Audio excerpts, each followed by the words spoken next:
Thanks everyone for coming. And of course, thanks to our speaker today, Dr. Heiko Schütt, who is joining remotely today from New York, where he is currently a postdoctoral fellow at the Zuckerman Institute.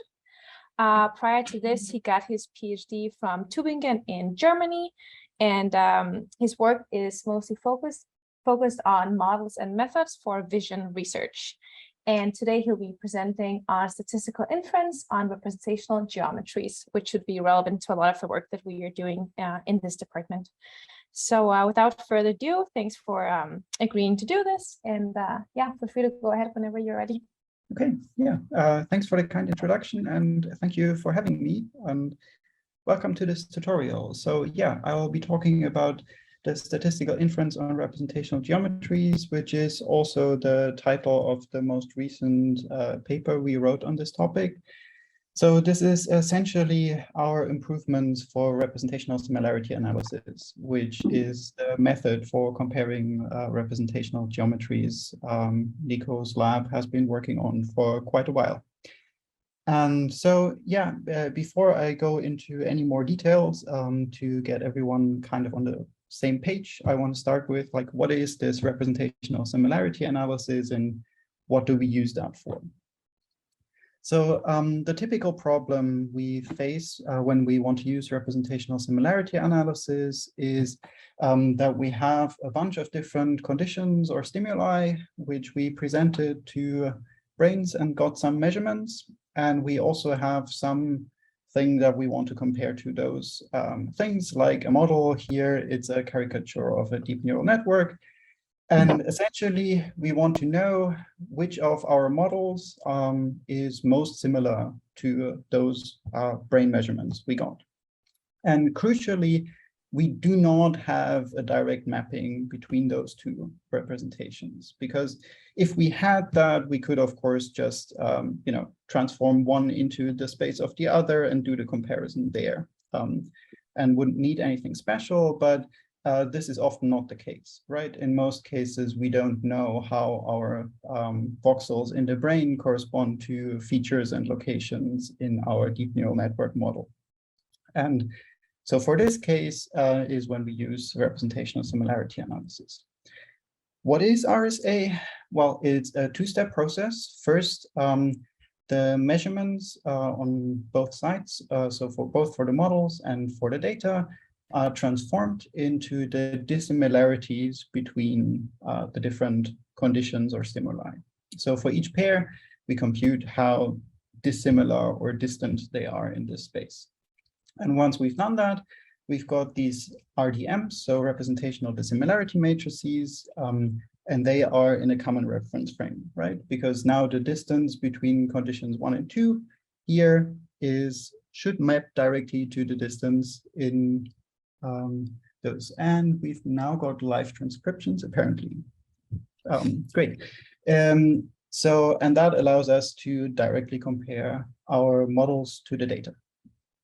And then we can plot this. For example, this would be the different layers of a neural network. And for each of those, we get how similar it is to our data.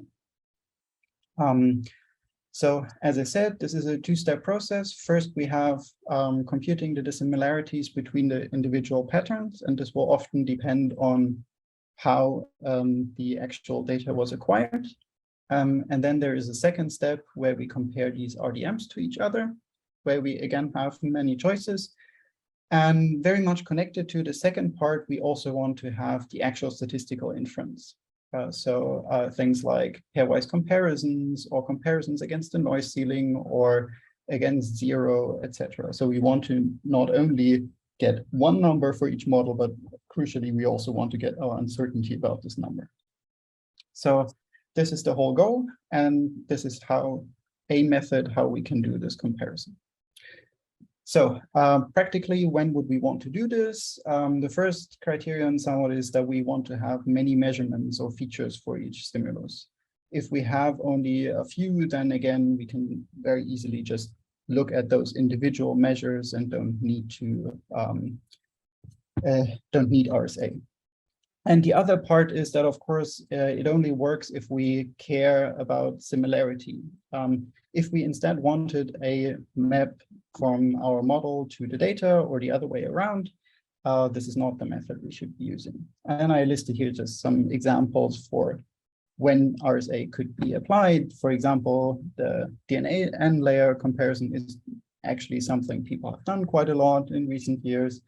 You can, of course, do the same for handcrafted models. You can compare to behavior to find out where in the brain the dissimilarities match human reported dissimilarities best, for example. And another classical one is to compare brains between different people or between different species, even to like the most classical one would be Nico's work from 2008, comparing monkey and human brains and finding that IT matches reasonably well between the two species. Okay. And now there is a relatively big slide on the theoretical reasons for using RSA, which I included here mostly because RSA originally was somewhat ad hoc in its conception, but by now there have been quite a lot of investigations into what exactly RSA measures and why that might be a sensible thing to do. And so I wanted to mention this just to make you aware of that there is some theoretical background, although it will not be the focus of this tutorial, which is meant to be more practical. So first, the thing that was already in the title is this representational geometry idea. So given the distances between the different conditions or stimuli, we get, well, the distances right, which is important for generalization and similarity judgments, of course. That also gives you angles between those different patterns. So things like whether they are on a straight line or not, you could find out just from those distances. And of course, also the topology. Another thing is if you actually match your dissimilarities to the statistical properties of your measured data, then also things like what kind of differences can you decode from the brain or encode in these things can be extracted from this information. Another plus point is that it focuses completely on the observed conditions, which is the only space where you can actually make statements based on your data, right? So this is especially advantageous when you have really big dimensions where you might have lots of dimensions which you can't make any statements about from your data because you don't have any variation in your actual stimuli. Then there is the point of what is it actually invariant to, and that's shifts and rotations. So we know exactly what kind of transformation you can do to this representation without changing the RDM, and that seems somewhat sensible. So you can, especially permutations of the neurons don't change the RDM, and reweighting, like rotations also includes if you distribute the information you had in one neuron across a few others, you will also get the same RDM. So this is a sensible set of invariances which we have well characterized. And then there is a mathematical point that's really important for us in terms of measuring is that distances are well preserved and random projections. So there's a Johnson-Lindenstrauss lemma, which says that the number of dimensions you need to get the distances right up to some error grows only logarithmically with the number of dimensions in the space. So the point is we have a good chance of us recovering the RDM to some accuracy with a number of measurements that is much smaller than the number of neurons we actually have in the brain, right? So this is an important idea so that we can actually hope to get a reasonable estimate of this RDM from our data. And then there is a last point that it's very strongly related to the kernel matrix. which is the basis for two other methods that have recently been used for a similar purpose. One is pattern component modeling, PCM, which comes from also from more fMRI-like statistics research, and centered kernel alignment, which comes from the deep neural network literature for comparing those to each other. And this last point I wanted to really drive home because those are recently used quite a lot. So here is the kernel matrix on the left and the representational dissimilarity matrix on the right, both for the same data, and you should immediately see that they contain a very similar type of information, that the first four patterns here are somewhat clustered. They are more similar here in the kernel matrix and less similar, less dissimilar according to the RDM, and similar for the last six. So they are obviously quite related. And actually, if you look at the formulas, so this is for the kernel matrix, just for the linear kernel, and this is Euclidean distance between the patterns. Then you see that really the distance is this very simple linear formula from the kernel matrix. And so the distances are completely recoverable from the kernel. And now if you are very fast with linear algebra, you might notice, but here the diagonal is exactly 0 for the RDM always, and it's not for the kernel matrix. So there is some information lost here, but this information can actually be completely recovered. So this part of information, if we do one little change for the RDM, namely that we add one more column, which is the comparison to the 0 pattern. So that's then if you set xj to 0, this just becomes exactly the entries from the diagonal and the kernel matrix. So these blue parts are exactly equivalent to the diagonal of the kernel matrix.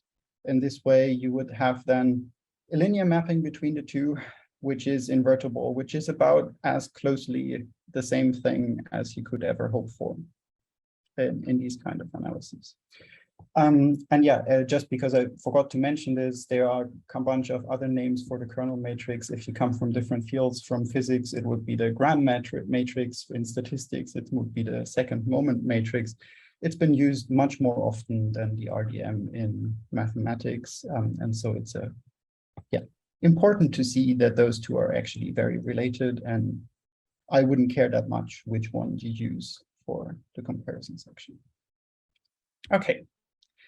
So I hope that gave you some introduction on like what RSA actually is and when we would use it. And then in the rest of my tutorial here, I'll go through first the two steps of computing RDMs and comparing RDMs, and what we found in more recent years, what are helpful, good choices for those steps to do. And then I'll talk a bit longer about the actual statistical inference, where we recently, for the first time, actually tested that it is accurate and correct. And those 2 points are the points where we found deviations from that and fixed them. And I'll explain to you where those problems arise and how to fix them. So that will be the outline of the talk. And then afterwards, we'll go through this in the toolbox, and I'll show you in some demo scripts how to actually do all of this. Nonetheless, not only this later part can be interactive, so if you have any questions in between, please feel free to ask them. And just speak up, because you are quite small, and so I won't see if you put up your hand or something like that. I actually have a question. Can you please elaborate a little bit on the link between RSA and then encoding models? You had it as a point in your theoretical slide. Mm-hmm. Okay. Yes, so I can try to make that link quickly, essentially. So there are two links like encoding models. One is through actually pattern component modeling and encoding models.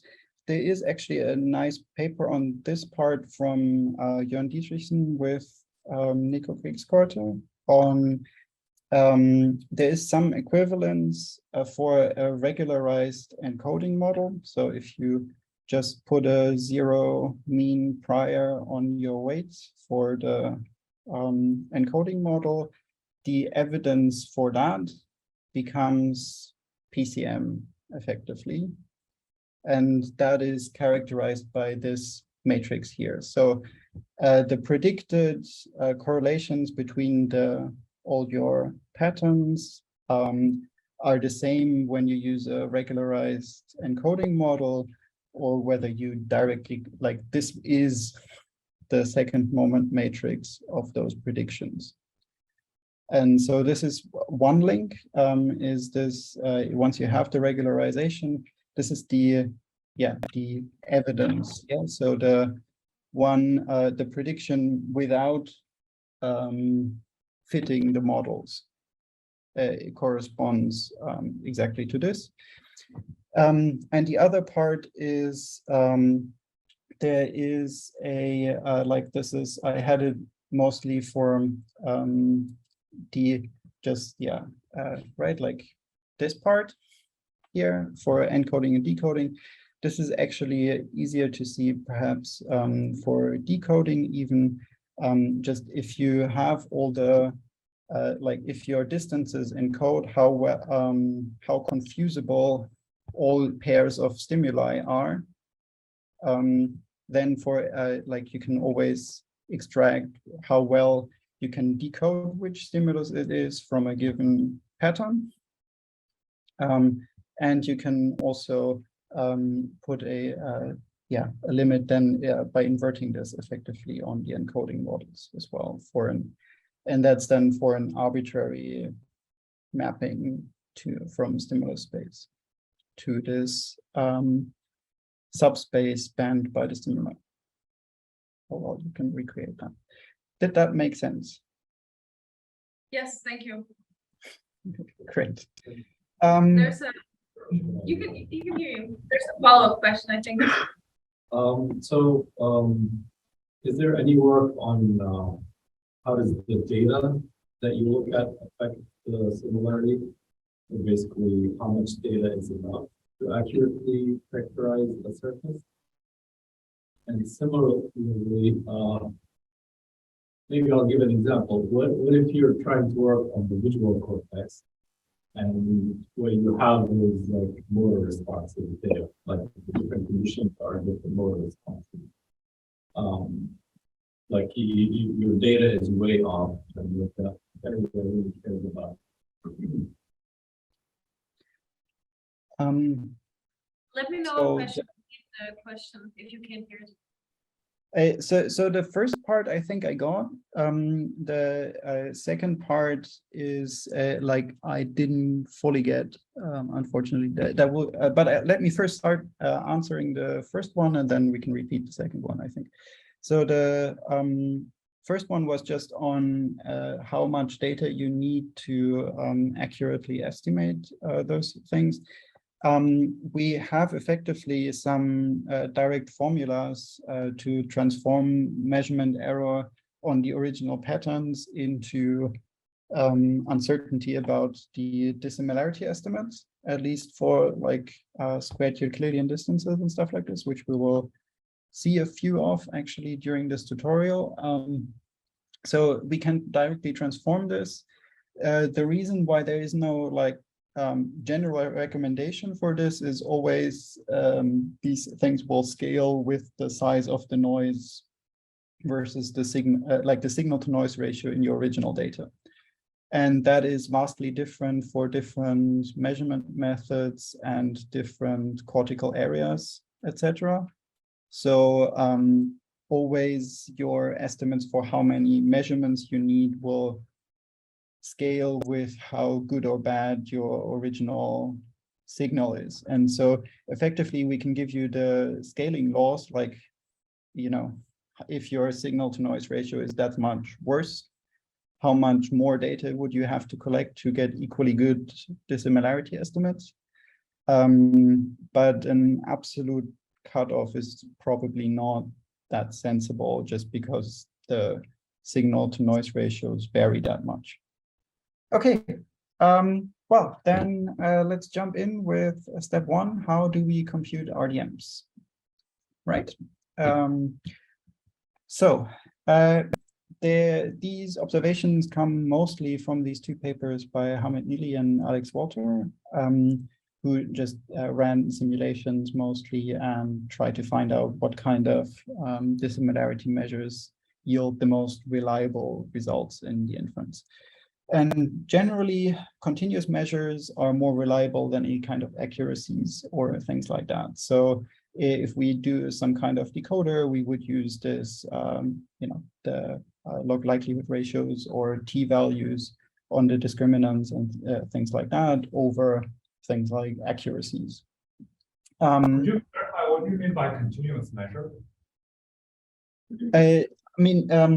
This refers mostly to the kind of, if you're looking at things like a decoder between two conditions, that will often give you a continuous output value, how likely each of the, how far, how well discriminable those two conditions are, and that's the value you want to use, rather than things that are thresholded to, give you how many of the actual condition, like the actual tests you ran were discriminated or not.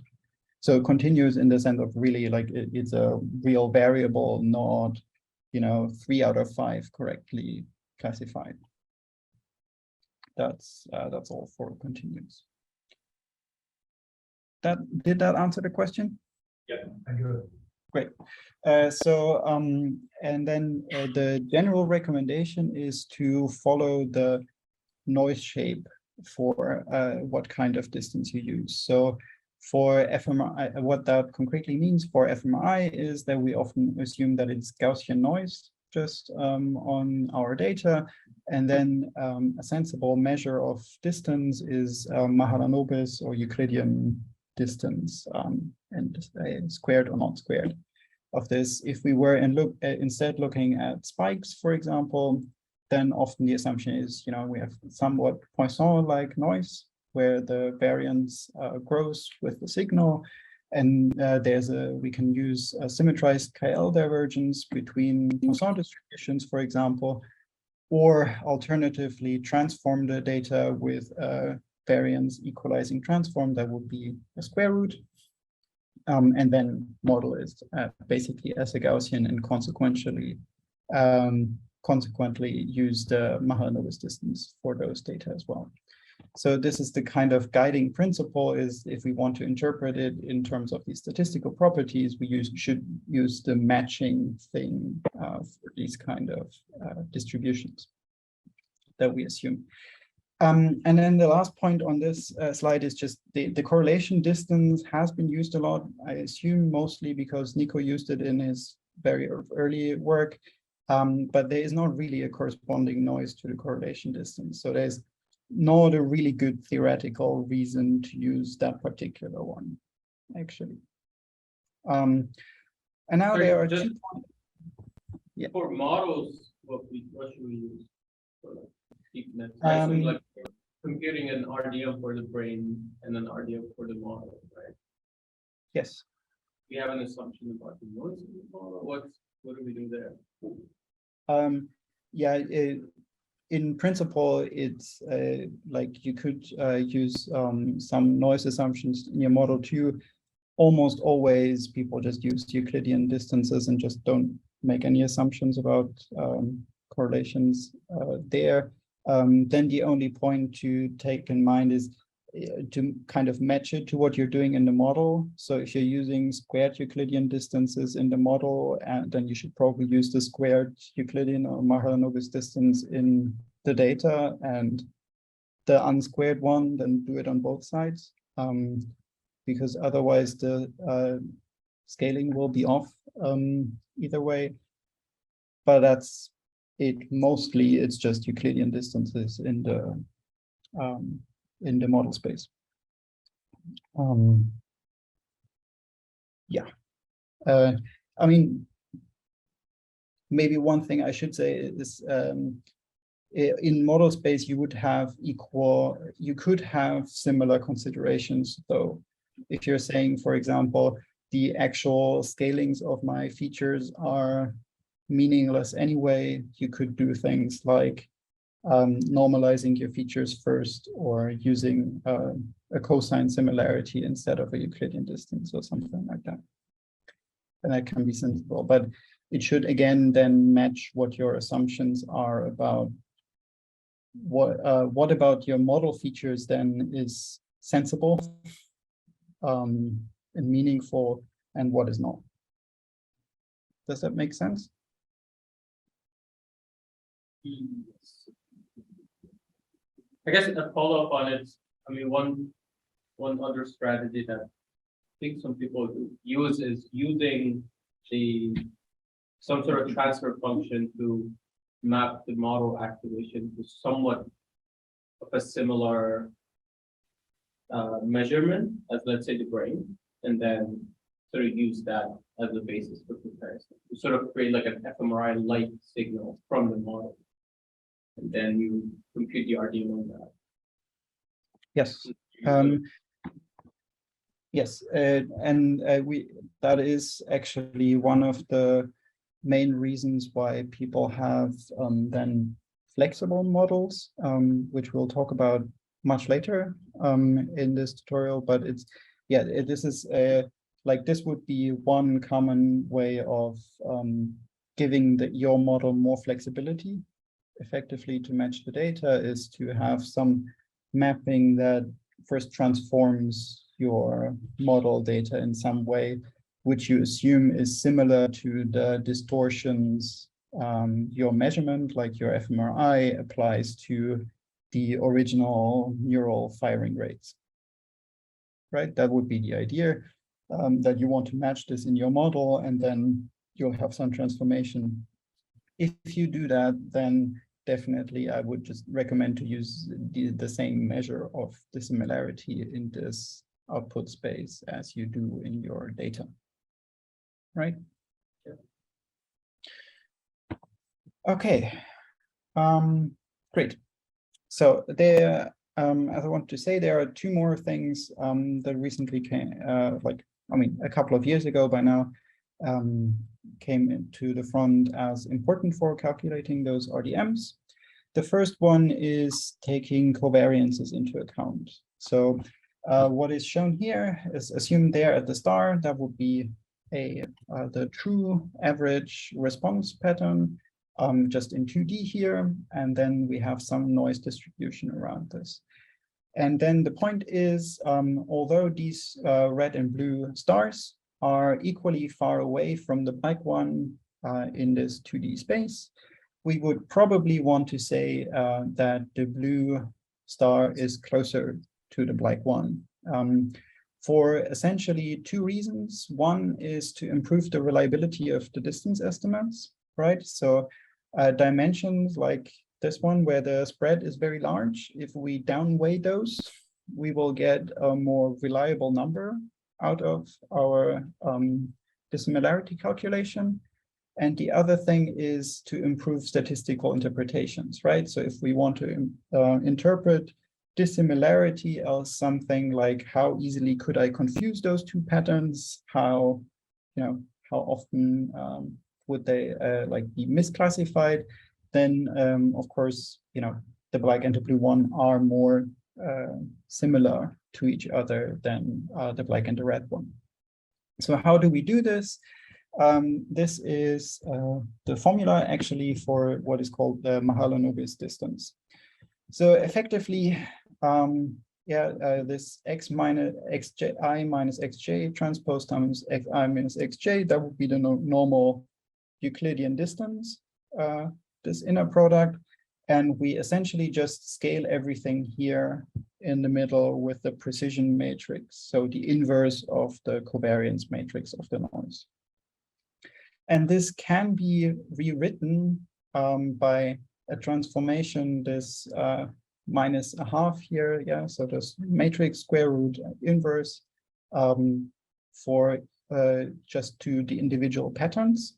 And this way of applying this is called pre-whitening or multivariate noise normalization. So this would be the method how we can take into account this covariance structure. And this general thing here also implicates the univariate noise normalization.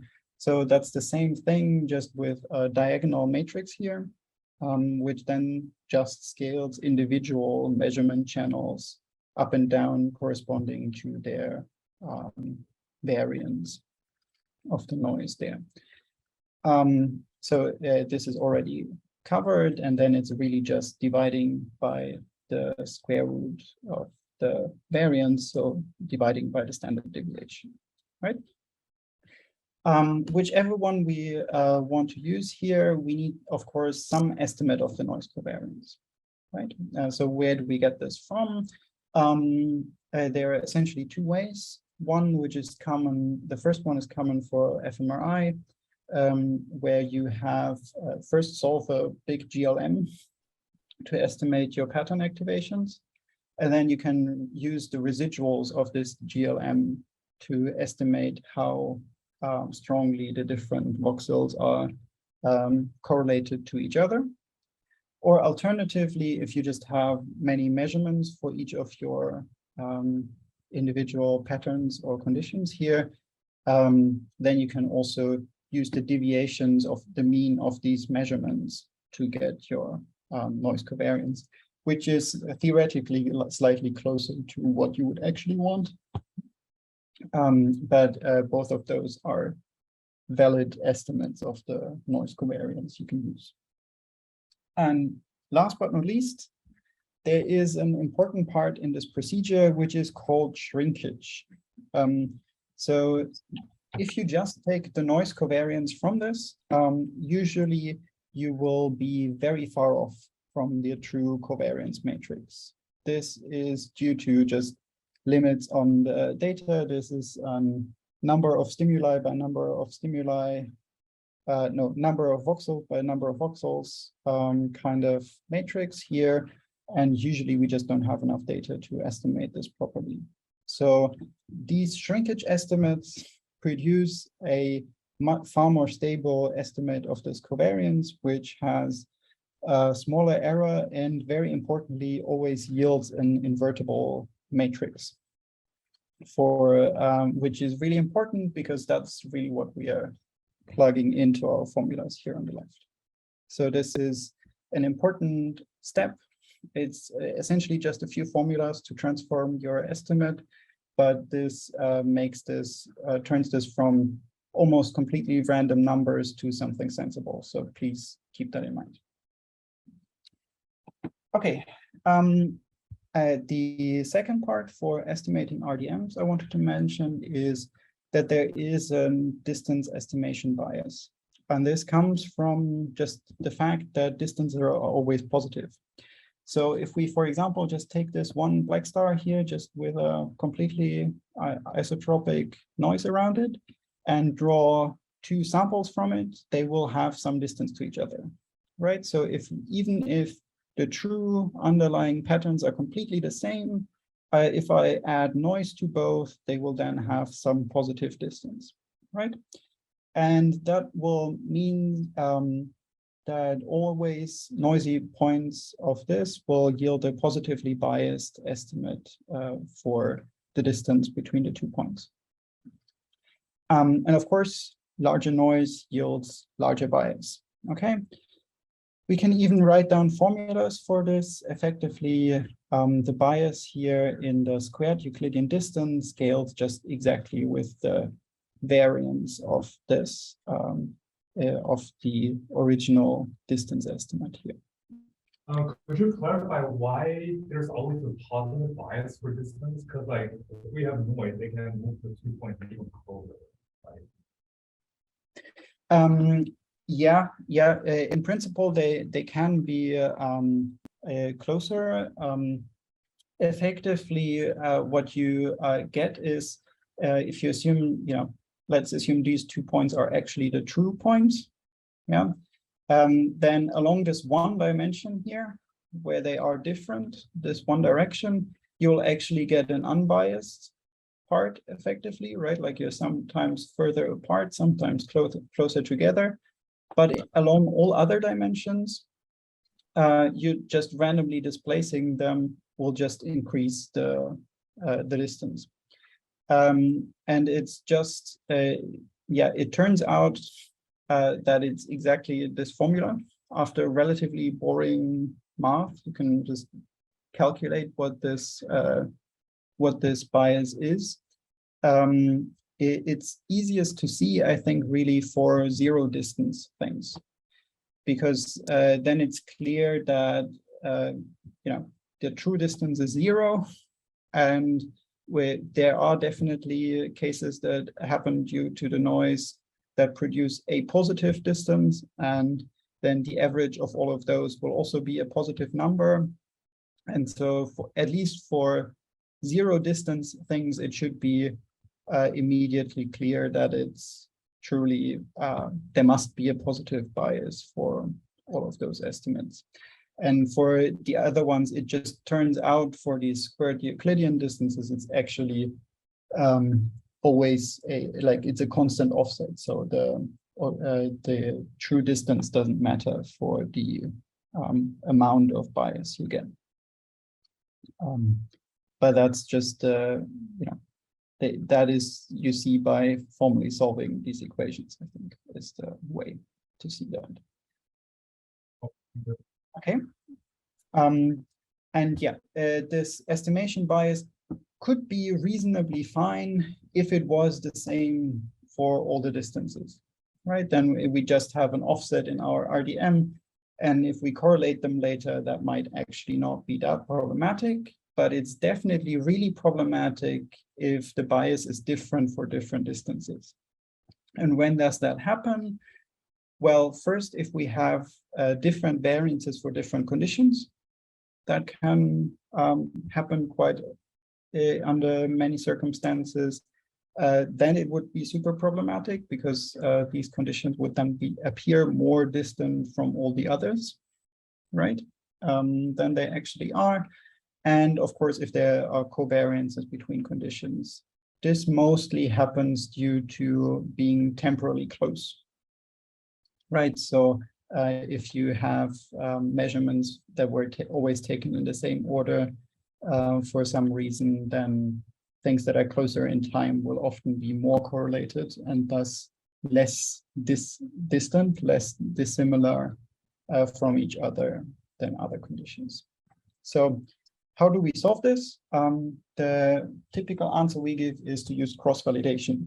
So here the idea is, if we have multiple measurements for each pattern, so just for the red and the blue here, then we can, instead of multiplying the same distance here, we can multiply the vectors of one pair of measurements with the vector for another pair of measurements.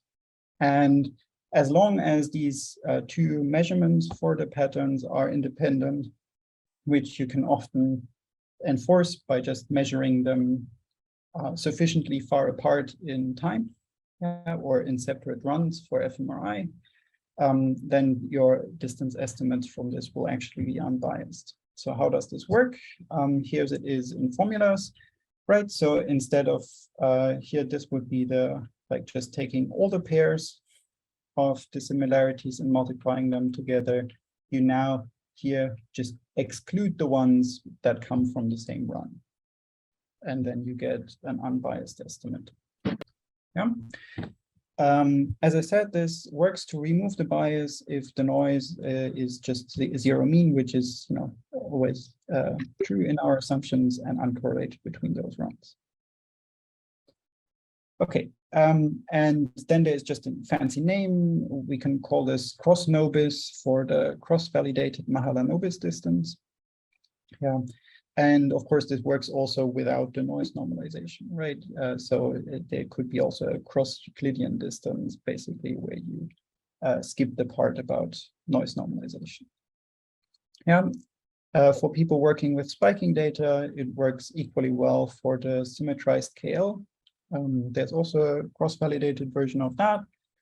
And then there's a last point, which we are often asked about, is these things can now create negative distance estimates, right? So once we multiply the difference in one run times the difference in another run, we can get negative values out of this. And unfortunately, this is inevitable for an unbiased estimate. Again, when looking at things that have a true distance of 0, once we can get positive estimates, sometimes there must be some negative estimates that also happen to balance this estimate. This turns out to be actually unproblematic for all the steps we further do with these distances, but it has been, like people often stumble over this. So this is normal and happens for these things. And once you want to correct it back such that it is a valid distance matrix, again, you need to invest some more corrections to these kind of estimates. Okay, so conclusions for computing RDMs. Generally, the one that we understand best are squared Euclidean distances with these noise normalizations, or so Mahalanobis distances. If you want to be a bit more general, the thing to aim for is to match the error distribution in your data, and the Euclidean Mahalanobis are the ones that match the Gaussian distributions. And then the 2 points, taking the noise covariance into account is a good idea once you shrink your estimate for that. And most of the simple estimates are biased, and we can make them unbiased by using cross-validation. Okay. So before I come to comparing RDMs, are there any more questions on this construction of the RDMs? That doesn't sound like there is, so we can continue to comparing RDMs. Okay, so how should we? Yeah, I somehow heard someone, but anyway, how should we compare RDMs? Well, first of all, we have a matrix which is symmetric, so we can reduce ourselves to just looking at this upper triangular part of the matrix and make it a vector. And now anything that compares either vectors or these matrices would work in principle, right? However, there are a few things to observe. First, we should probably ignore scale because we almost never know that because again, it scales with the noise things. So even the units of percent change or things like that in brain data would not be predicted by any model. So they should, like, just scaling the whole RDM up and down shouldn't change our evaluation probably. With that restriction, there are still many methods that have been used. Correlations are very popular. The cosine similarity is slightly more modern, I guess, just taking the dot product of the normalized vectors. This has the advantage that the distance to the 0 point is taken into account. Then rank correlations, very similar to correlations, and recently some distances on the manifold of matrices have been proposed as well. But of course, the question is what works best and what should we do actually? So yeah, there seems to be some reverb or something I sometimes get. Anyway, the problem we observed in this recent paper is that there are, again, covariances between the entries of an RDM. So in a very similar picture as we had in the construction for the RDMs. The entries of an RDM are correlated with each other, so these error ellipses are not round. And so then if we had some, here it's illustrated the other way around. So if we have two models here and a data set, it might be, the data set might be closer to this one, but actually more likely under M1. And the correlations ignore this fact. So if you just calculate normal correlations between the RDM entries, they essentially assume independence, and this is wrong and makes the inference weaker. So very similar as in the first step, a similar solution for this is to look at what is this covariance and then correct the measures for it. And in this paper, we just solved this actually for these squared Euclidean and related distances, and can thus correct it. So how does this covariance actually look like? What is the covariance? So this is now a covariance matrix between the entries of an RDM. So this might be relatively small for you to read, but the first line of this would be the distance between the first and the second condition, right? And then the next one is the first and third condition, first and fourth condition, etc. And then each, any pair of two distances is correlated to each other if they share a condition. So for example, here, the distance from stimulus 1 to stimulus 2 is correlated to all the ones that include stimulus 1 and all the ones that include stimulus 2, and then the not to the rest. And so you can go through all the lines, and those are exactly the points where you see some correlations.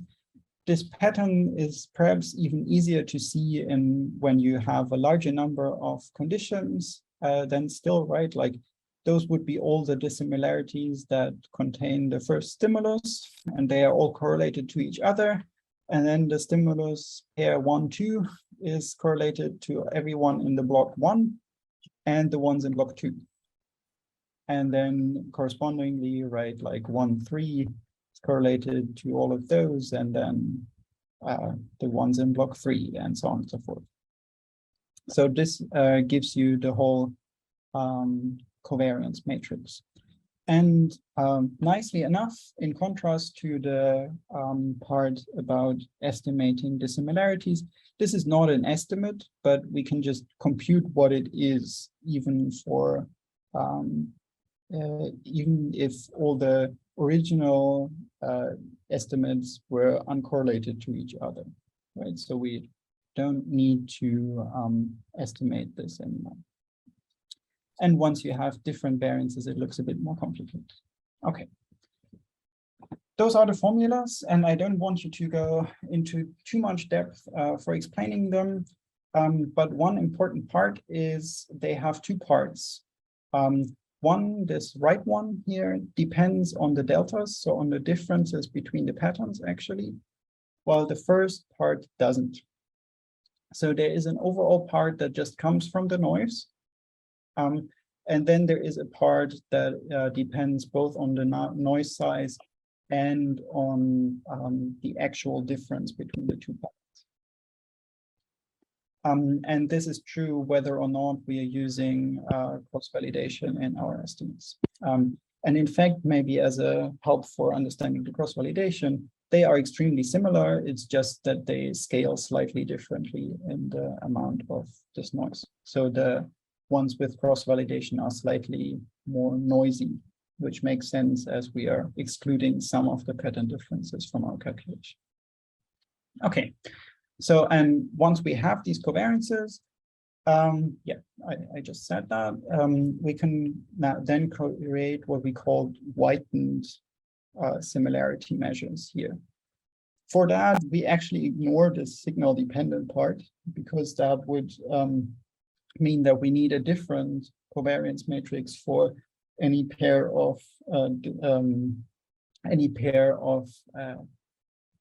distances, what the original underlying one is.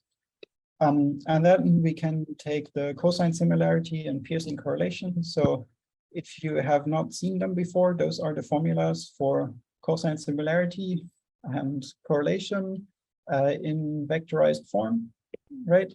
And we can turn them into whitened versions simply, again, by plugging into all the scalar products, the inverse covariance matrix.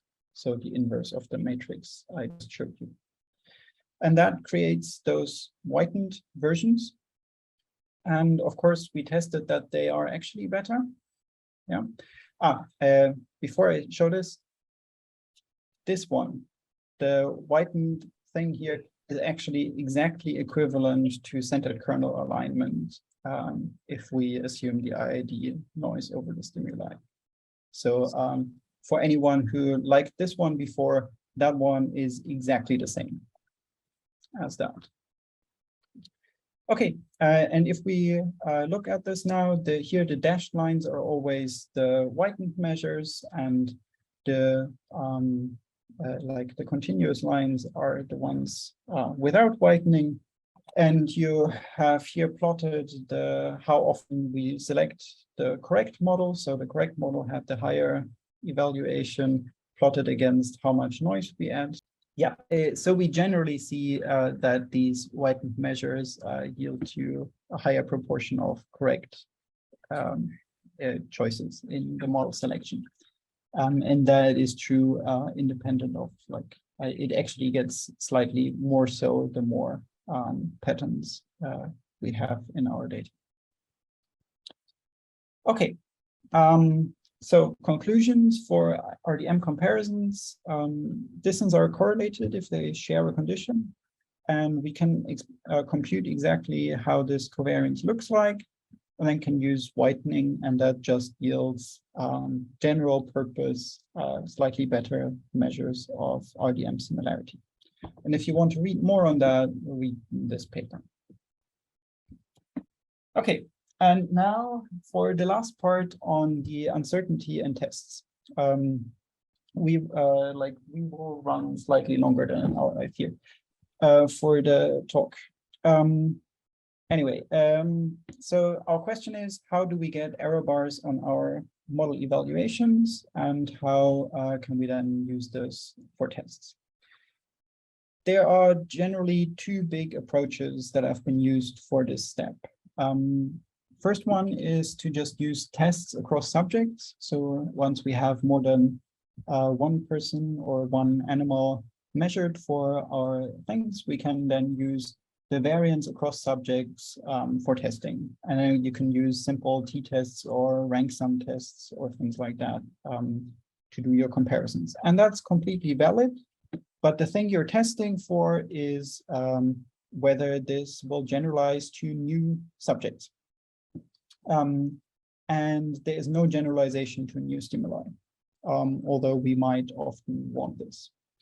And the other approach is to use bootstrapping, or in general resampling methods, where we can actually control how far we want to generalize. So obviously this will be the part I'll be talking about most, because that's where we made progress towards better things.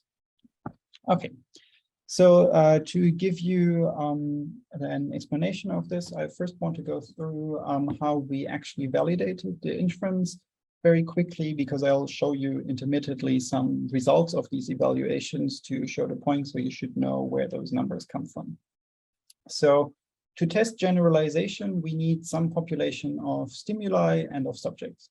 And so what we did to do this is to run a DNN-based simulation, where we would then use randomness in the chosen stimuli to represent. We just randomly choose images. That's our randomness across stimuli. And for subjects, we change the readout from the deep neural network. So concretely, we choose random images from EcoSet as our stimuli, use AlexNet as a deep neural network, and then the randomness across subjects is just randomly placing the voxels with a random weighting across the feature dimensions as well. And with those two randomness parts, we can then simulate data. We do so by going through effectively an fMRI simulation scheme, where we first get the true activations for each channel, each stimulus, and each of our subjects. So for each random placement of the voxels, and then run through creating a temporal sequence and estimating back activations with a GLM, and then concretely creating our dissimilarities.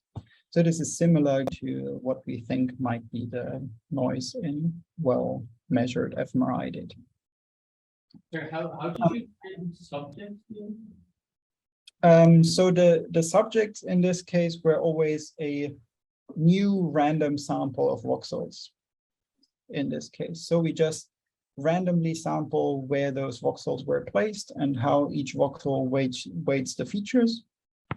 And then a different subject is just a new random draw of those voxels.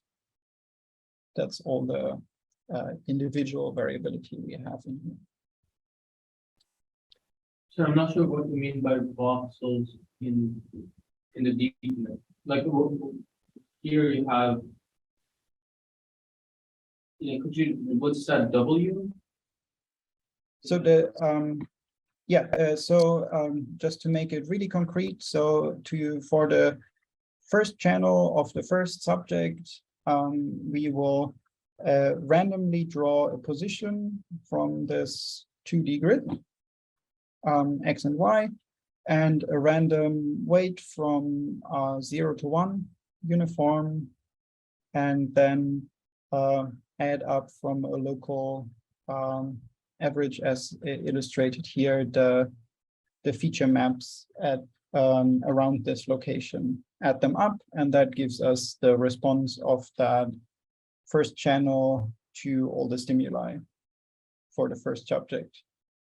And then the point is simply we will have one sample of voxels for subject 1, and then if we simulate a new subject, we just draw new positions and new weights for the features for this subject.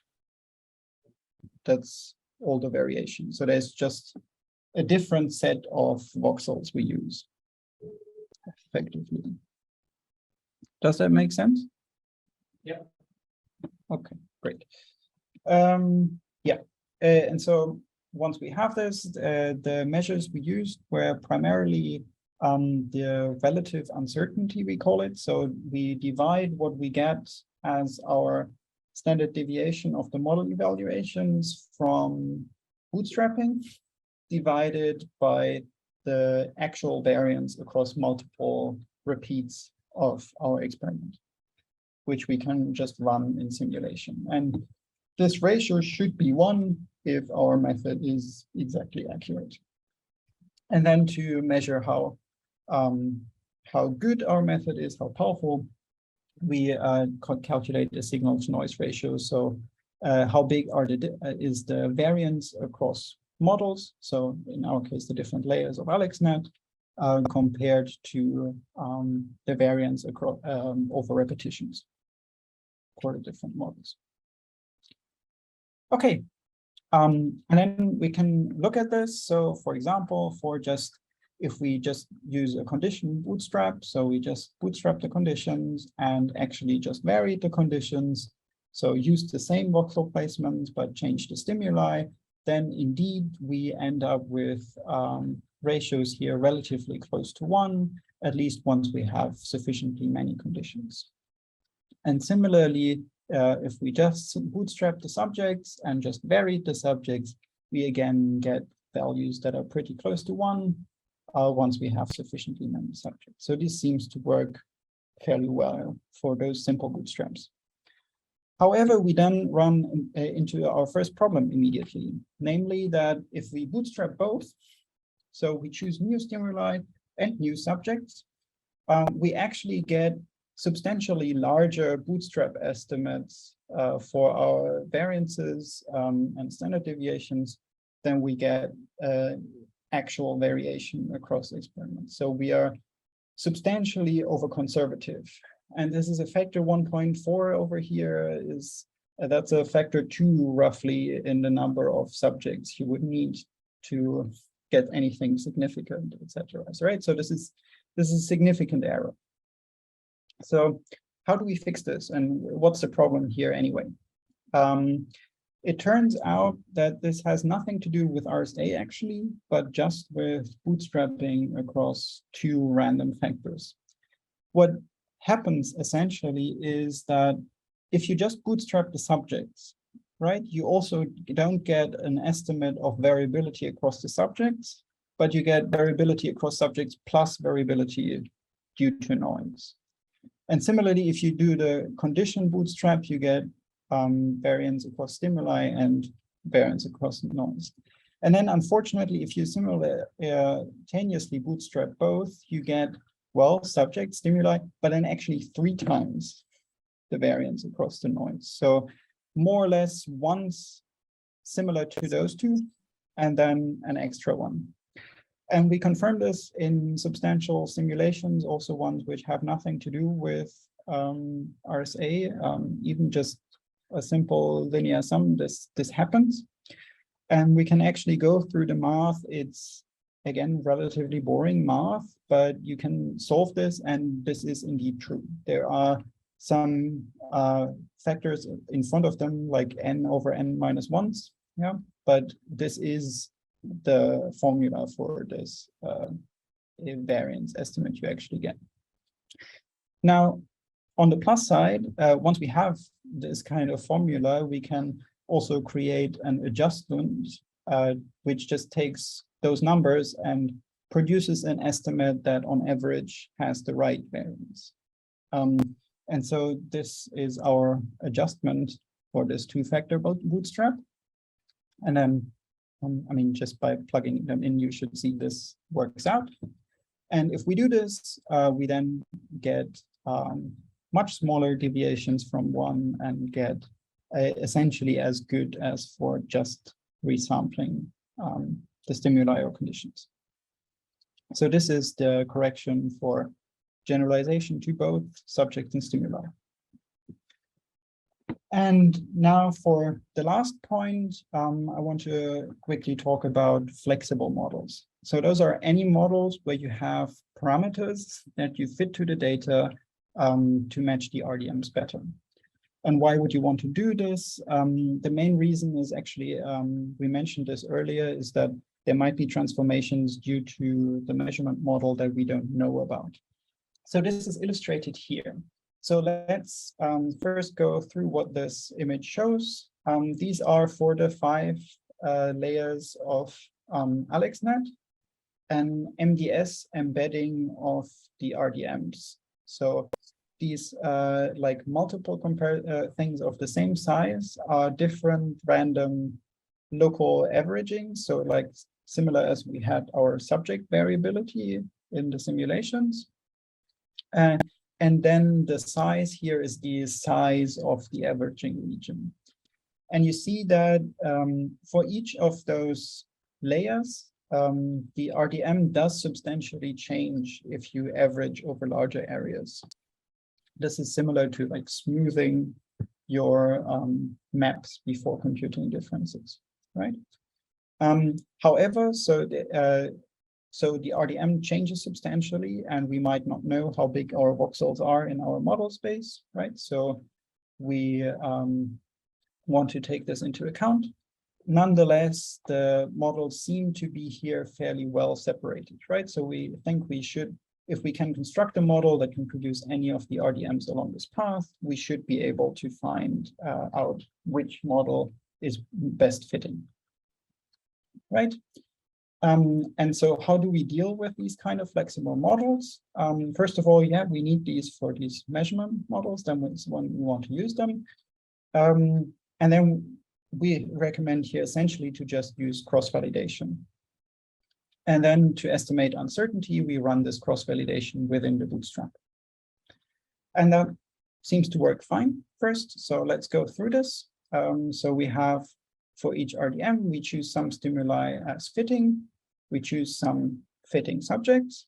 and evaluate on a separate set of subjects and stimuli. And then, so this would be one thing, and we cycle through all the combinations as in typical cross-validation. And then we have bootstrapping around this, bootstrapping both the stimuli and the subjects. So this will then allow us an estimate of the uncertainty again of our model evaluations. So we call this procedure overall bootstrap cross-validation. And the thing to think about is here that we have this bootstrap and the cross-validation, and they determine different things. The bootstrap determines the generality of our inference, right? So we resample, if we resample subjects, we try to construct an inference that will generalize to new subjects or the population of subjects, and correspondingly across stimuli, right? And if we do both, for both. And similarly, the cross-validation determines how general your model needs to be, right? So your model needs to generalize from the training data to the test data with the same parameters.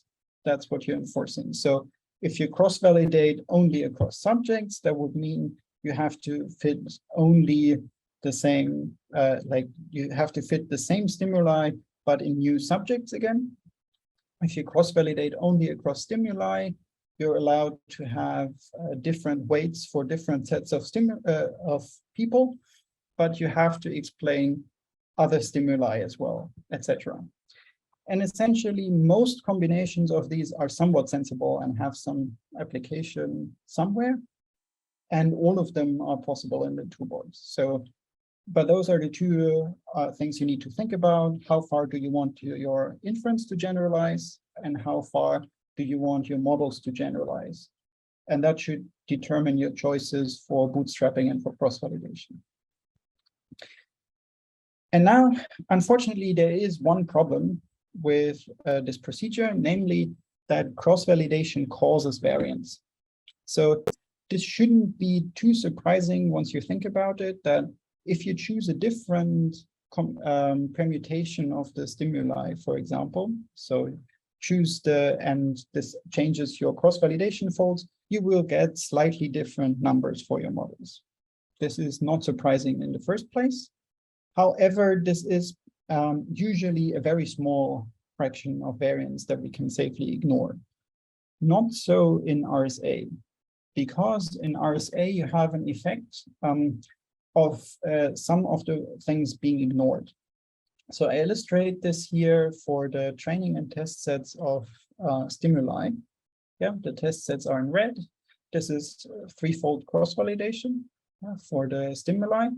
And now if you overlay all the test sets, you should see that only the red ones here ever enter the evaluation, while all the gray ones never enter our calculation of model performance.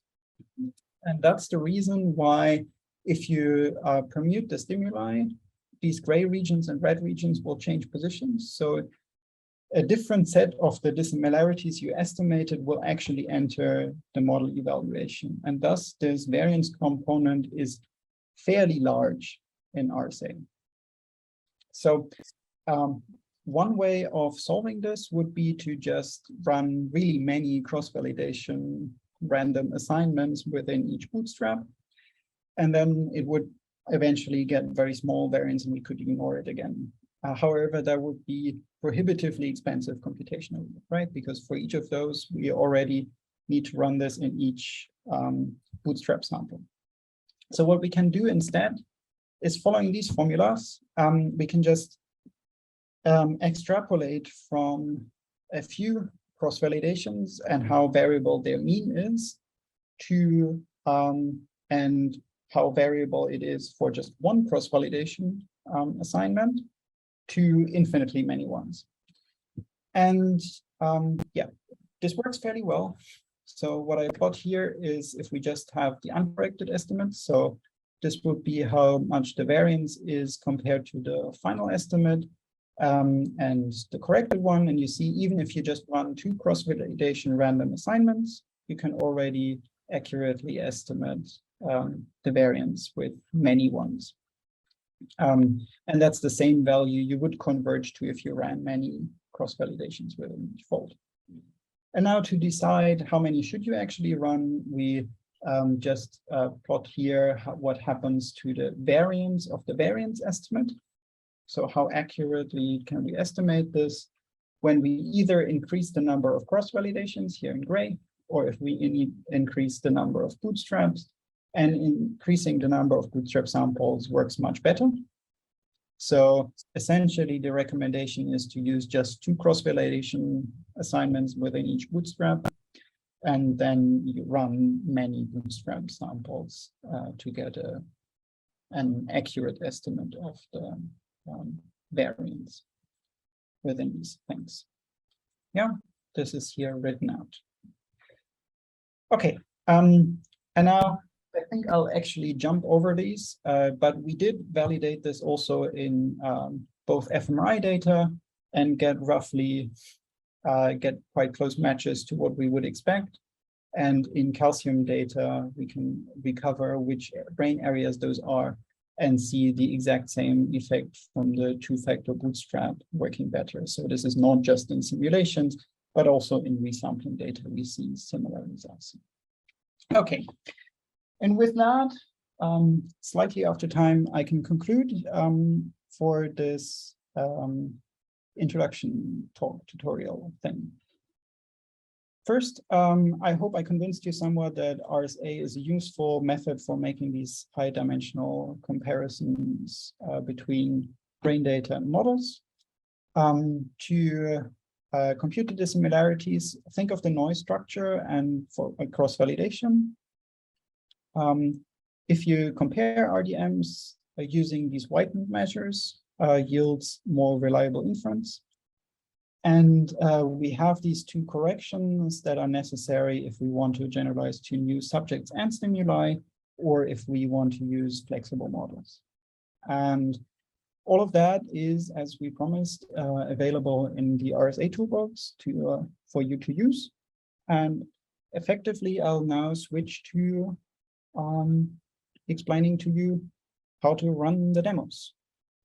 Right, so this is the view you end up when you click on this link, and here on this code button you can get a link to download this. So we will now first of all, I shall ask, are there any questions about what I talked about?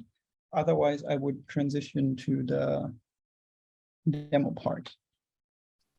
I'm still confused about what you mean by flexible model in this context. A flexible model would be just any kind of model where you have parameters that are fitted to the data, right? So in the classical, like old school RSA, you just have one representation, so you get one RDM, and that's your prediction, and there is nothing to be fitted about that. However, in many cases for these like measurement models, or if you think there should be an arbitrary weighting of the features or something similar, you would then have a flexible model. So just a model that has some parameters that need to be fitted to data. That's what we call a flexible model. Are we talking regression? What do you mean when you say parameters fitted? Like you have a layer of the network, then you have brain data, and then the classic RSA, you don't do anything between the activations. You just compute the RSA, right? Yes. And with flexible, you fit something like a regression model. So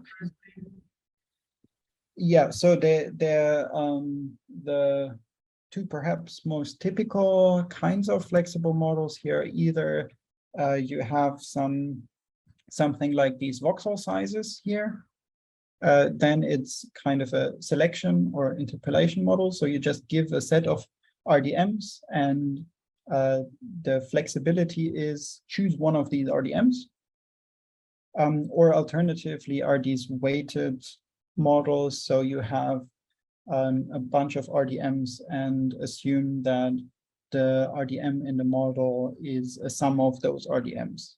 So this would be what we call a weighted model. That is the most typical thing would be indeed the feature weighting. So if you, for example, allow a weight for each of the features to be applied more strongly or weaker to the contribute more or less to the RDM. And that would be another way of fitting the things. Yeah, but in principle, you are very free in what you would do there, as long as you have an effective method to find the best parameters for a given RDM,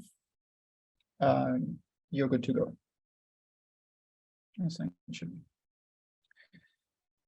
Okay, but then let's go to the to the actual practical part.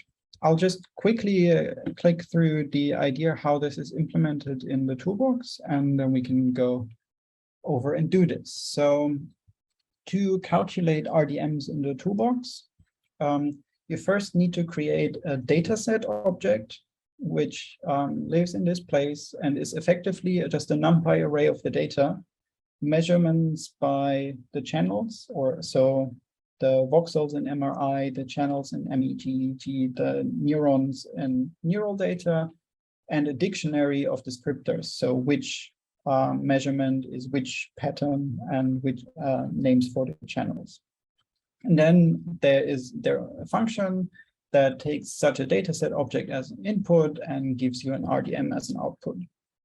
And that's this calc thing. And it just has a method input how to do this. And then it just works the same way, no matter which dissimilarity you want. For comparisons, there is just a function that takes two of these RDMs objects as input and gives you back their similarities. And as for the calculation, there's a method argument, and this implements all the methods we know of effectively. And then for model tests, there is we need to create a special thing, this models object, which has some internal RDMs as its bases, and then implements two functions effectively. One, given some parameters, give me the prediction of the model, and a method for getting the fitted parameters. And we even need to do this model part if we want to have fixed models, so models without any fitting. There's just model fixed, which just takes one RDM, and then we'll just predict this one RDM, ignoring the input. And these ones we can throw in with an RDM object into evaluation functions, which will do all the evaluation methods I've shown you so far. Okay, so let's try this out. For anyone who wants to follow along, those are the commands to get this running if you have Git and Anaconda installed, which most of you familiar with Python will probably have. And I'll actually do this on screen. And you find this also these links on the website of the GitHub repository. Right? Okay, so let me close and then we will go through those 3 demos. And just because I'm closing this now, I want to thank my collaborators working with this, and let's see how we can do this practically. So this is a terminal, and I'll just start by doing all this installation stuff. First, I create a new Conda repository, RSA tutorial Python. Right. Yes, we want to install this stuff.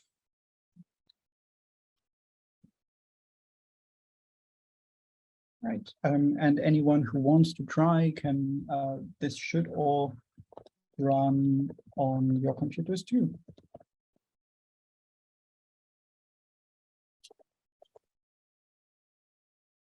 Right, so now we are in this Condor thing.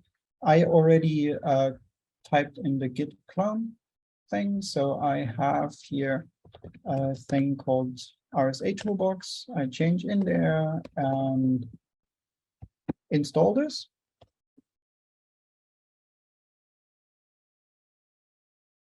Which takes a moment. Downloading all the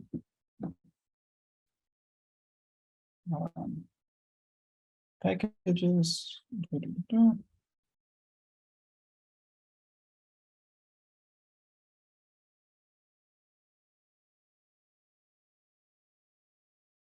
So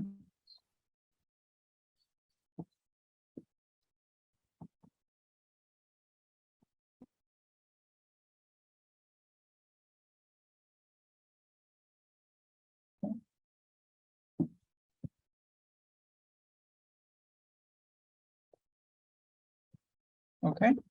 And then we need Jupyter because we that's because the demos are in those notebooks.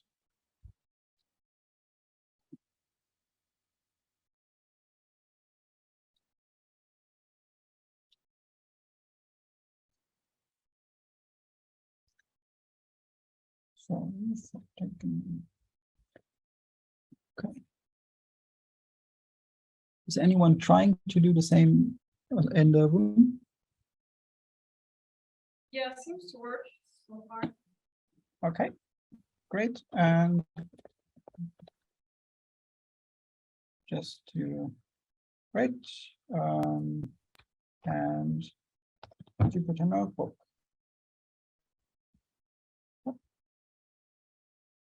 So here we are. Great. So this is also just the whole GitHub repository, right? So you have here the rsatoolbox as well and the egg file now, but we go into demos. And yeah, essentially the three ones I would like to go through today would be the one for the data set for calculating dissimilarities, and then the one for the bootstrap to show you those things. So let's start with the data set. Right. So I can, yeah, so it says here, this will explain how these data set objects work. And again, so this will be the format in you have to get your data into for using the toolbox. Right. So if we just import all those relevant things, yeah, I forgot that it always takes a moment once you install SciPy and NumPy really compiles stuff. But okay, so you should just what it does now here is that it's just here loading as measurements this data set for the demo, which is then this measurements thing, and we have some number of conditions and a number of voxels. And yeah, this is a plot of it. So you have here some conditions clearly producing less strong responses than others. And this would be just your response matrix here. And now we can create such a data set object.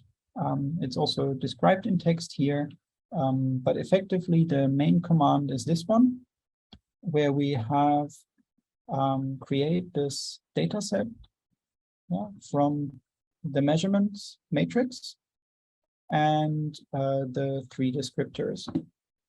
So descriptors is just a dictionary with some arbitrary things we might describe. In this case, it's just saying it's session 1, subject 1, for example. And then we have observation descriptors and channel descriptors that are just descriptors for correspondingly what kind of conditions are those. and voxels. And you can actually print this, and then it will show you here, this is the whole thing, and there's descriptors that look like this, and just prints out this information from the data set, right?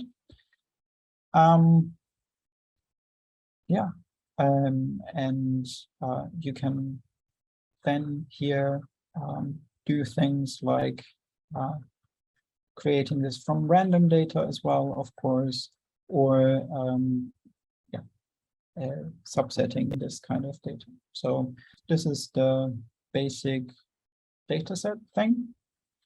And it has nice functions. So if you just can run this, for example, and here in the end, we have a command called subset ops.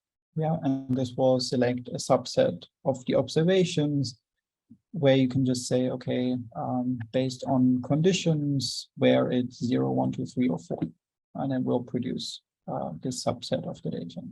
And this works for each of the dimensions, and you can also split by channels, for example, so have this per ROI, etc. Right? And this way you can create here your data set and manipulate them. So if you, for example,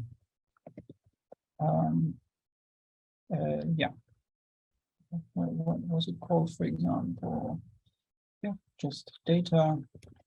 Yeah, then it has here access to the different ones, and get measurement would get you your measurement matrix back. It has numbers for the different things, and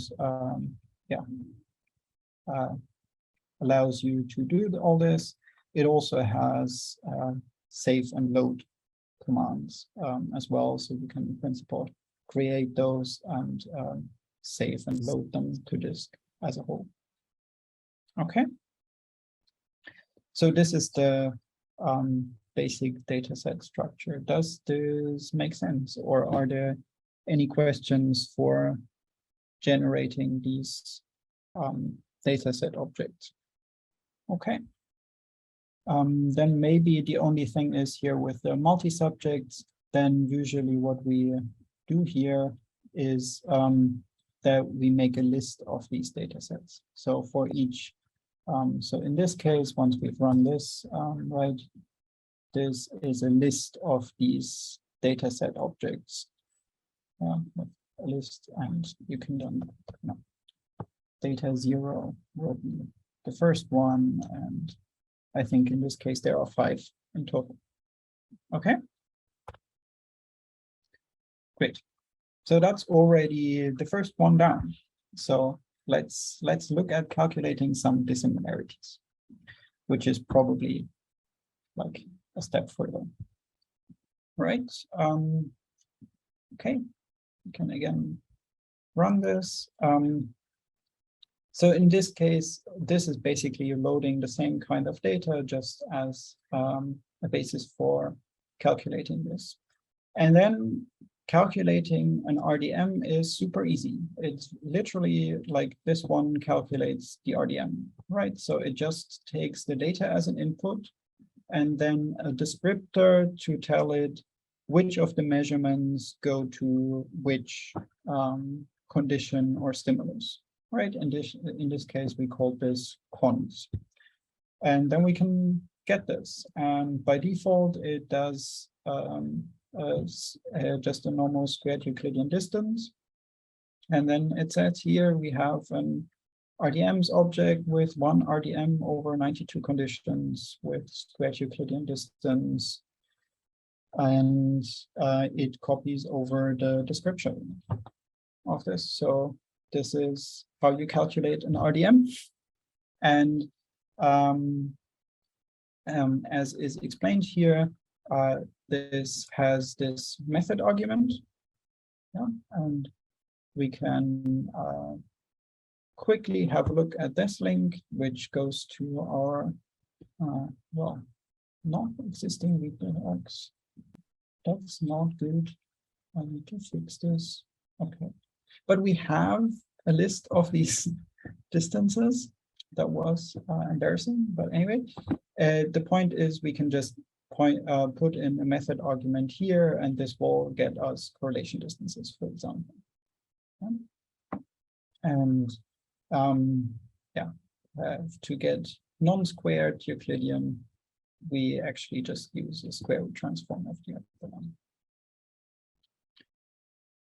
Right. Now we can access the values in these RDM objects simply with get vectors and get matrices, right? And these will produce our contents of the data, and we can plot them as well, right? So there is a plotting function for RDMs, and this is the RDM from these simulated data. And that's very simple as well. As a side note here, if you're not using our calc function to get RDMs, we can also skip this and produce them by hand. So in this case, I just show this here by saying get vectors and then running this on there. But effectively, you can, this is the constructor for this RDMs object, and we can, you can just give an arbitrary RDM here, and then you get your RDMs object out of this. So in case you have some way of getting the RDM that we have not yet implemented, you could still get your RDMs object in this way. Right. If we're doing this for, well, if we want to do this for several RDMs, this is completely implemented for this list style of data sets. So if you make a list of these data sets, like this data list here, then you can just run an RDMs calculation on this whole list, and you get an RDMs object with with multiple ones of these.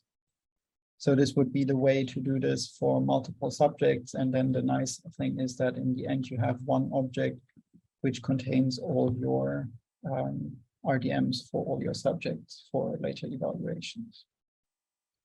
Right, and again, this has here simple ways of printing this out as well.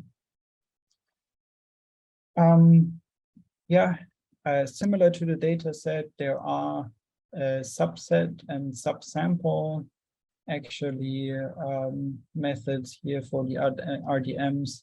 They are slightly different in subset is set, so it will think that 134 is the same as 1334. Yeah, in this case, while the subsample one actually repeats the third subject then. So those are functions to subset them. Equivalently, there are ones for the patterns. We called it here, so those would be taking out some conditions or adding of them or subsampling. Yeah. Again, with the distinction between subset and subsample. And the show RDM also takes a bigger set of RDMs, and shows here the different, the 5 different ones we got from adding noise to them early on. So this should be fairly convenient so far for getting all this. Then one of the parts I explained in the talk was to use cross-validated distances, or dissimilarities, I should say. And we can also do this. Now, if we use, for example, this cross-nobis thing here, which is one of those cross-validated ones, we additionally need this CV descriptor. So that's the one that selects which runs are supposed to be separate, right? So which ones we think are sufficiently separate from each other. Yeah. Sessions would be a very sensible thing here, right? So this would be, I have a set of different measurement sessions, and I assume the sessions are truly independent. And then otherwise, this works the same way as always. And we get our cross-validated RDM this way. And that's all we needed to do to calculate this. And yeah, this is should be as convenient as any other distance metric here. And similarly, if we want to take the noise covariance into account, yeah, then we of course need a covariance. Those are the two, we have these multivariate and univariate noise normalization things here. And they come simply from these functions, precision and covariance from measurements. Yeah, this would be how you get the covariance matrix. But we never use this, so we, like in the toolbox, you always need the precision matrix to run this. But it is simply this call. There is this function precision from measurements. And it takes another method input here. The diag one creates a diagonal matrix, right? And the shrinkage ones are have these two names, shrinkage I and shrinkage diagonal. So those would be the ones. This one shrinks to equal variance along the diagonal. This one shrinks to the data diagonal. If someone wants to know about these shrinkage estimates, I think they are very interesting, but it takes a while to introduce you how exactly those two are different. But effectively, those are slight variants on how to do the shrinkage. And yeah, this is the kind of shrunk covariance matrix you get here with, you know, some estimates of diagonal structure and primarily diagonal here. If we had residuals, then there is an equivalent function precision from residuals. Just in, it doesn't remove the means here as it did for the measurements. But otherwise it does the same thing and takes exactly the same kind of shrinkage arguments here to get to the precision matrix. Once we have this, we can then calculate also with this calc RDM still this thing called then with the Mahalanobis as the method, and need this additional thing, which is the noise, which should be the noise precision matrix. Yeah. And this works. And now we have just here showing those RDMs that they are, you know, ever so slightly different from each other, but not fundamentally. So it's just that the diagonal and shrinkage estimates will give you gradually more reliable and values for those distances. Okay.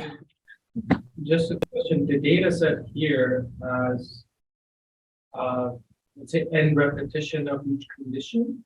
Is that how you get to cross-validate, right? Yes, they are.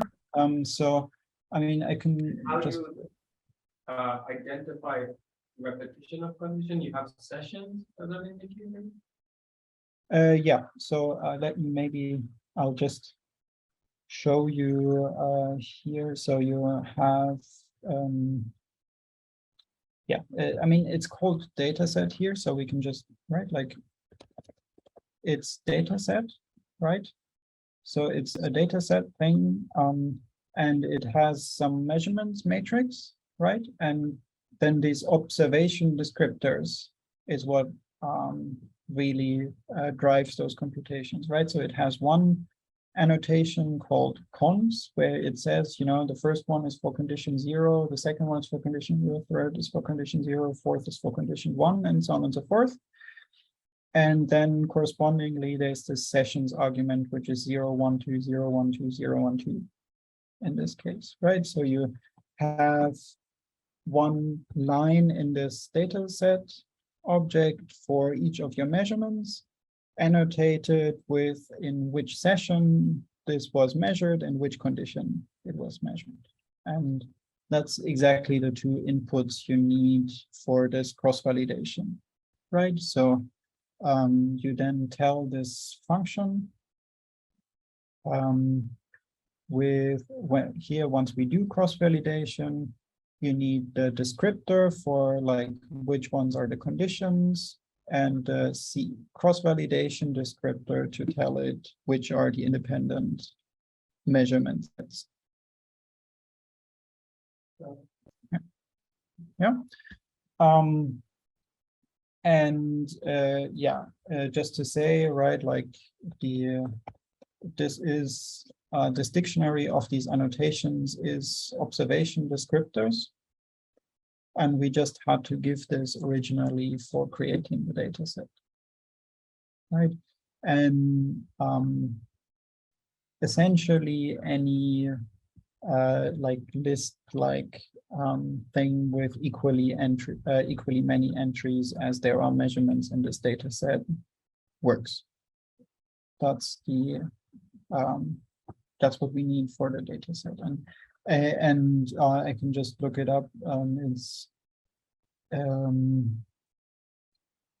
Yeah, right. So it's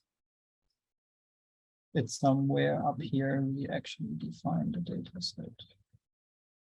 Right. So it's here. It is the observation descriptors, but that's not the one we're looking at now. Yeah. It is within here. Yeah, here cross-validated.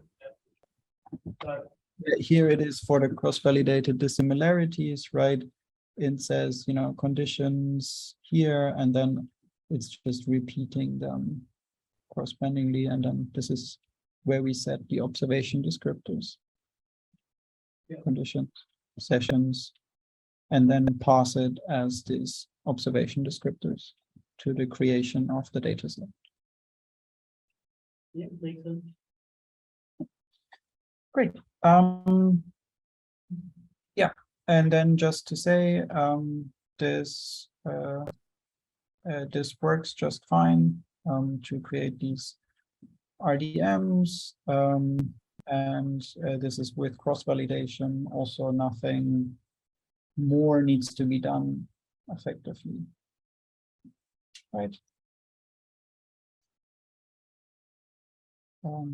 To just create them, and it's just the fancy plotting thing, which takes these into account. And maybe if you're ever in doubt for calculating this, there's of course a help for this function, right? Which tells you that you're supposed to pass this data set object, and those are the options. And what kind of arguments you should pass to them, right? Okay, so this would be how we calculate RDMs with the toolbox. And yeah, as you hopefully see, this is not getting more complicated if you want to use the cross-validated or Mahalanobis distances. This should just work the same way it does for a simple correlation or Euclidean distance. Okay, are there any questions for this one? Okay, then let's jump to the third and last demo on bootstrapping. Okay, there is some introduction text which we will skip over. In this case, we just load RDM data So this is not doing anything interesting. It's just loading the data. And then we create these model RDMs is just an RDMs data for these things. And just for fun, this is the like actual RDMs, and we will soon see them. Yeah, so these are the different RDMs here for one of the particular layers of AlexNet. Okay, yeah, and these are actually versions for different measurement models. As we've seen before, we can print out information about these RDMs, and right, like this is just so far we've seen this in the previous demo, right? We just created this RDMs data set and we can look at it. That's great. Now, first actual inference will be fixed model inference. So again, this code for you just doesn't do much interesting. It just loads the data and puts them into the right format of matrix and gets all the different names for it. And then we can choose here a data set for the RDMs. So this is which repetition, which noise level, how big we want the voxels to be. And then we get our RDMs data in the same way we earlier created the by hand kind of thing in the previous demo, right? So we just run this creation and get our RDMs data. And we can look at those would be some fairly noisy data RDMs. Okay. Now, if we want to run fixed model RDM, fixed models on this, we will create a model for each of our layers, getting the right RDM here with a subset, right? Measurement model complete for this one, for example, and then create all the, like I'm just printing out here which models were created for, and the models created are the convolutional layers and the fully connected layers and the probabilities, right? And so now we have here a model for each of those, and the model creation here is extremely simple. The only two arguments we need for creating a model here is a name, here I model, and an RDM, right? And that's also the only thing that is saved within this object, really. So we can go through this, and yeah, then we have our data RDMs and can run our first inference. Right, so can have here our first model inference where we put in the models and the data and some method how we would want to compare them, maybe just a simple correlation distance, and we can run this.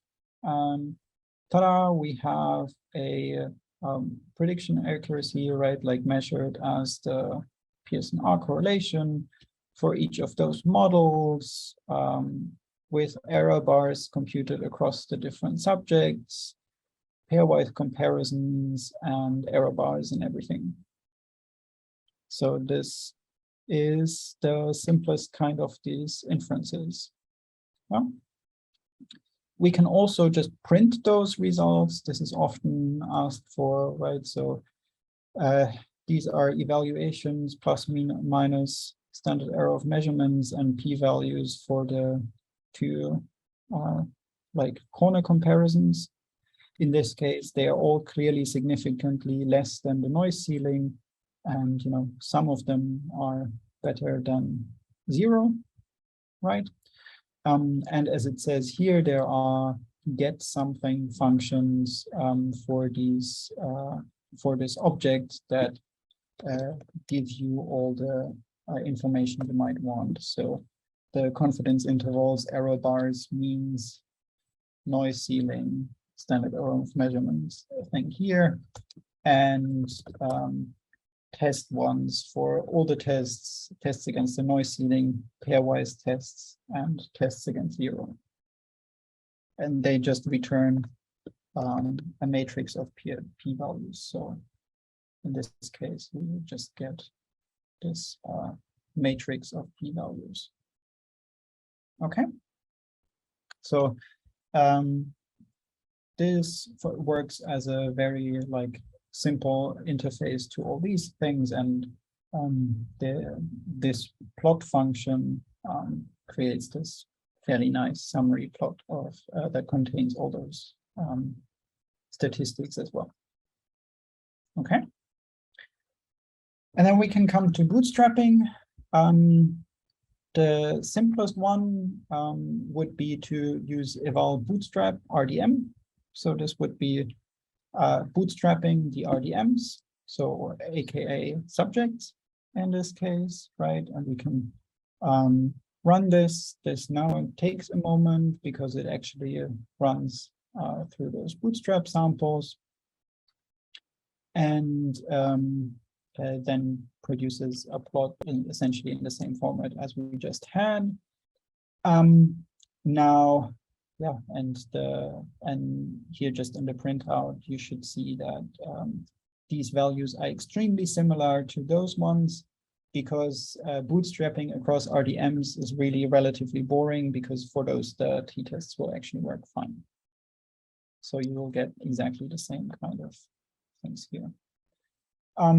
We can run for running the same across Bootstrap or across the patterns, works the same way. Yeah, again, takes here like half a minute to run, but it's from the format, it just stays exactly the same. In this case, I think the error bars get somewhat larger, so there is more variance due to the patterns in this case than due to the subjects. Okay, yeah, and as I said, and then correspondingly fewer of those pairwise comparisons actually become significant, but in principle, this works just as well. We still have the just bootstrap to do the bootstrap across both, and it produces even larger error bars. I'll not run this one now, just to save a bit of time. But importantly, we have this dual bootstrap here, which does exactly the correction I was talking about for the bootstrap to both subjects and stimuli. So maybe I have to run those two after all. Sorry. Yeah, so we will just run the bootstrap actually across both dimensions and the corrected one. And then we will see eventually in those outputs here that while the actual evaluations are similar between the two, the standard errors for our uncorrected bootstrap are substantially larger than for the corrected one. And the correction is accurate as we showed in the simulations.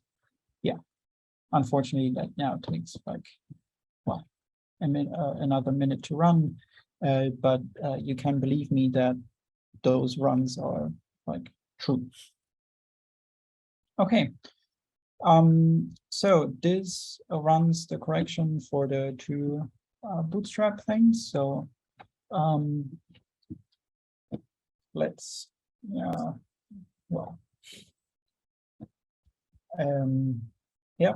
so this would conclude the part on just bootstrapping. As you should appreciate here, switching between the different bootstrapping methods is simply replacing this name of the bootstrapping function. Otherwise, everything stays exactly the same. And the only drawback for further generalization is that it takes a little longer to compute, but I hope you agree, not terribly long. And now we've run these, and it's a bit harder to see this way, but we can again print those two and see that the standard errors of measurement all get somewhat smaller by the correction. And correspondingly, our p-values. Okay. And then cross-validation for flexible models. That will be the very last one. For that, of course, we need some flexible models. What I choose here for the for our demonstration are these model select ones. These are ones of those, you just have a bunch of RDMs here for the different averaging sizes. And then fitting just consists of trying all of them out and choosing the best one. And that's then the RDM it keeps predicting for the rest of the time. We can create those, that is very fast. And then we can first do manual cross-validation. So where we just create a training, test, and seeding set from these kind of functions here, where it splits those off and then run the cross-validation. I mean, one thing that is immediately obvious, this is the same data. So these fitted models do far better in this case, which is somewhat emphasized here because this is, of course, simulated data. So one of the RDMs it is allowed to choose from is the actual model, how these data came about. So it's not surprising that it works well. But in general, of course, all the models will do better with fitting, usually in these kinds of data sets. Okay, anyway, this gives us cross-validation. However, that's what it's reporting in these here warnings. It does not get any error bars from cross-validation. So there are no tests from just one cross-validation thing. Yeah. And then we can run the Bootstrap cross-validation, same command, just setting here k-pattern and k-rdm to some values which will yield the splits. And then you get error bars and all your tests for the flexible models as well. And as a nice side note, also now the right model wins. So the model that was actually used for generating the data, here the third convolutional layer.